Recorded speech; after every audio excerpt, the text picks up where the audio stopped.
Bonsoir tout le monde, Sylvie de SB Sophro Relax. Alors je ne sais pas s'il y en a déjà parmi vous qui me rejoignent dans les coups de soi pour vous parler ce soir du burn-out. Vous savez, le court-circuit intérieur qui peut arriver sans forcément prévenir. Alors pourquoi je suis venue vous en parler? Eh bien parce que je l'ai vécu il y a quelques années et là, avec ce soleil, avec cette chaleur, eh bien mon cerveau est parti un petit peu dans le passé. Alors, je me présente pour ceux qui ne me connaissent pas, je suis Sylvie de SB Sophro Relax et j'accompagne toutes les personnes qui se sentent épuisées, surmenées, qui en ont assez de toujours subir leur vie et ne pas la vivre comme elles aimeraient la vivre. Eh bien, je les accompagne justement à pouvoir prendre conscience de leurs capacités et leur permettre de pouvoir naviguer et traverser la vie dans la joie en prenant soin d'elle et en revenant justement à elle, la relation à soi. Voilà. Alors, burn-out, oui. Je rencontre de plus en plus de personnes qui vivent des burn-out et en même temps qui n'ont pas forcément les mêmes symptômes. Alors, en ce qui me concerne, j'ai vécu donc un burn-out il y a quelques années et je ne l'avais pas vu arriver, malgré ce que nous disent les spécialistes, qu'il existe des symptômes en amont. Eh bien oui, en tout cas, quand on est dans ces situations de stress répétitif au travail, on ne s'en rend pas forcément compte et on continue, on avance, on avance, on avance, on avance. Alors bien souvent, ça vient aussi de choses que nous avons depuis très très longtemps dans nos fonctionnements, dans notre système nerveux, nos conditionnements qui ont fait que, eh bien, on a mis en place des façons de fonctionner avec notre système nerveux, avec nos différents états, avec notre façon d'être, notre personnalité. Et on finit justement par arriver au burn-out. Alors, comme je vous l'ai dit, moi, je ne l'ai pas vu arriver du tout. Le jour où ça m'est arrivé, je crois que je n'en ai jamais parlé. Ce soir, j'avais envie d'en parler parce que j'étais à peu près dans cette période-là, fin juillet. J'avais eu une année très chargée, j'avais été en formation, j'avais également des équipes à gérer à côté. Et j'avais fait donc tout un mois de juillet lourd en encadrement de centre d'accueil pour des mineurs. Et je sentais que ça commençait à tendre, je sentais que j'étais irritable, mais bon, ça m'était déjà arrivé par le passé, donc j'en ai pas fait quelque chose d'extraordinaire. Et je suis partie en vacances 3 semaines au mois d'août. Ah, ça faisait longtemps que je n'étais pas partie en vacances. C'est pour ça que je vous en parle, parce qu'il va bientôt y avoir les vacances.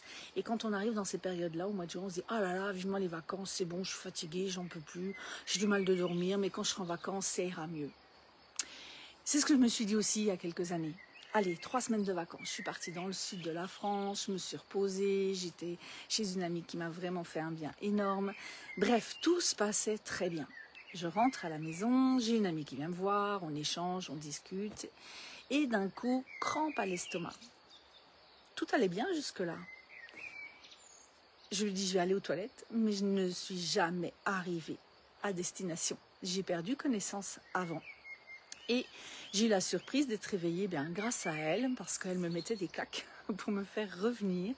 Et là, quand je me suis levée, eh bien, je vous ai dit dans le petit texte de cette vidéo, court-circuit. C'est exactement ce que j'ai vécu, puisque à l'intérieur de moi, quand j'ai repris connaissance, eh bien là, j'ai eu le feu à l'intérieur, puisque burn out, se griller. Il a été traduit épuisement, mais c'est avant tout quelque chose à l'intérieur de nous que l'on ressent et qui est très très fort. C'est comme si notre chaleur corporelle augmentait. Et là, eh bien, j'ai choisi, peut-être à tort ou à raison, je ne sais pas, de prendre une douche froide. Et là, contraste pour mon corps. Mon corps, il n'a pas supporté du tout. Je me suis retrouvée tétanisée pendant presque 2 heures. Plus tard, j'ai quand même consulté. Et il s'avérait que c'était bel et bien un burn-out, parce que j'avais grillé, en gros, quelque part de l'intérieur. Le lendemain, pour moi, je reprenais quand même le travail, ça allait pas trop mal, sauf que quand je me suis levée, eh bien, une véritable fontaine. Je pleurais, je pleurais, je pleurais, je pleurais, je pleurais. Pourquoi je vous dis tout ça? Eh bien, parce que je rencontre et j'accompagne des personnes qui vivent aussi ces symptômes et pas forcément aussi importants, mais qui sont déjà très, très, très, très fatigués, qui se disent « Oh, ça ira mieux, je vais partir en vacances, je vais être au soleil, ça va aller », qui vont reprendre peut-être en septembre ou qui n'auront pas le temps de reprendre parce que, eh bien, au bout d'une semaine, ça n'ira déjà plus. Le corps n'aura pas eu assez pour récupérer. Donc c'est pour ça que je voulais vous en parler un petit peu ce soir. Essayez d'aller voir un petit peu à l'intérieur de vous qu'est-ce qui se passe. Est-ce qu'en ce moment vous rencontrez des troubles du sommeil? Est-ce que vous êtes irritable? Est-ce que vous avez du mal de vous concentrer? Est-ce que vous sentez à l'intérieur de vous, vous savez, comme quand on dit on a les nerfs à fleur de peau. Est-ce que ça aussi, ça vous arrive d'avoir les nerfs à fleur de peau? Essayez d'observer un petit peu ce qui se passe dans votre corps parce que grâce à lui, eh bien, il va vous indiquer s'il y a déjà un stress qui est un peu trop intense, un stress que votre corps, votre système nerveux n'arrive plus à gérer.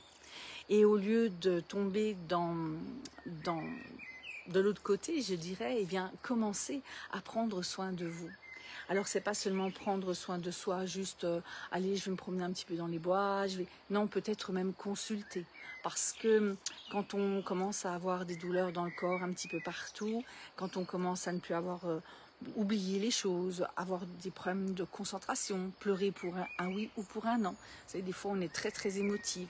Eh bien, soyez vigilante à ce type de comportement parce que derrière, peut-être qu'il y a vraiment un système nerveux qui crie au secours, j'ai besoin qu'on s'occupe de moi. Donc, c'est ce que je voulais c'est ce que je vous expliquerai justement dans la prochaine webconférence sur le stress, ce mot devant nos mots, que je renouvelle puisque j'ai eu des demandes par rapport à ça. Tout le monde n'avait pas pu assister à la première.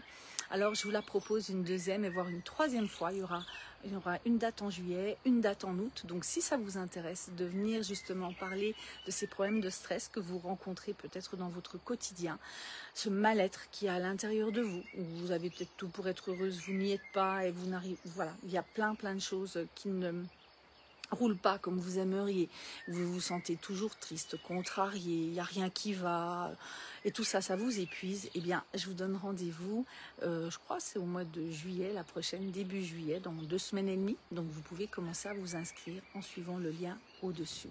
Et surtout, n'hésitez pas à commencer un petit peu à écouter votre corps.